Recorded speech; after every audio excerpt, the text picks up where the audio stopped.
வணக்கம். ஜனநாயக மக்களின் குரலாக ஜனநாயக மக்கள் மன்றத்திற்காக அமிர்தபாண்டியன், தஞ்சாவூர்ல இருந்து. இப்போ ஒரு விமர்சனம் பத்தி அடிக்கடி நிறைய வீடியோக்கள் போயிட்டு இருக்கு. ஒவ்வொருத்தரும் அவங்கவுங்களுக்கு தகுந்த மாதிரியான கருத்து. அதாவது எம்எல்ஏக்களுக்கு முதலமைச்சர் விஜய் அவர்கள் கார் கொடுக்குறாங்க. முதல்ல ஒரு விஷயத்தை புரிஞ்சுக்கிடுங்க. எம்எல்ஏக்களுக்கு யாருக்கும் அரசு இனாமா கார் கொடுக்கல. ஒருவேளை அப்படி கொடுத்தா அது தவறு. எம்எல்ஏங்கிறவங்க பணியாற்றுவதற்காக, எம்எல்ஏ நீங்க தானே செலக்ட் பண்ணிய, மக்கள் தான் செலக்ட் பண்ணி அனுப்பியிருக்கிறீங்க.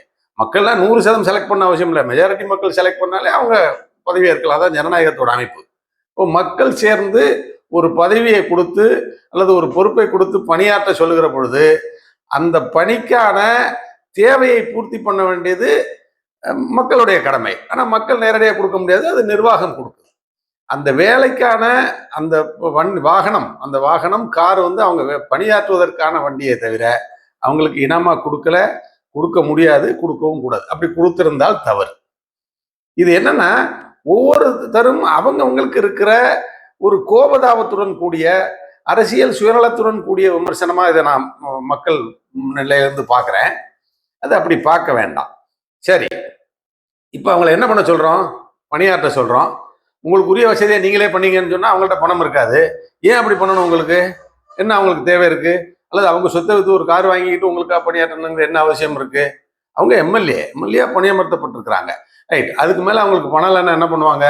அவங்களுக்கு தேவையான வசதிக்கு அங்கங்க மறுபடியும் ஏற்கனவே இருந்த மாதிரி கரப்ஷன் கைவிட்டு அப்படி போயிடும்.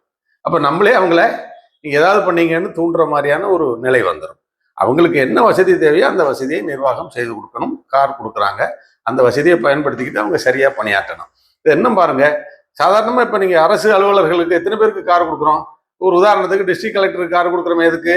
அவங்க பணியாற்றுறதுக்காக. அந்த காரை அவர் டிஸ்ட்ரிக்ட் கலெக்டர் எடுத்து போறது இல்லை. அதே மாதிரி எம்எல்ஏ எடுத்து போறது இல்லை. இந்த எம்எல்ஏ முடிஞ்சோன்னா அடுத்த எம்எல்ஏ வருவாரு, அவர் அதை பயன்படுத்துவார்.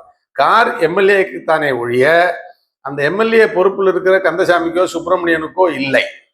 அது எம்எல்ஏக்கு கொடுக்கப்படுது, பணி நிமித்தமா அது கொடுக்கப்படுது. தவறில்லை. எல்லாத்துக்கும் குற்றம் கண்டுபிடிக்கிற மாதிரி இதுக்கு பேச வேண்டாம்னு தோணுது.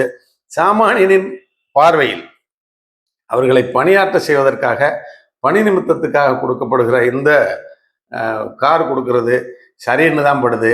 மக்கள் மன்றத்தின் சார்பாக நன்றி, வணக்கம்.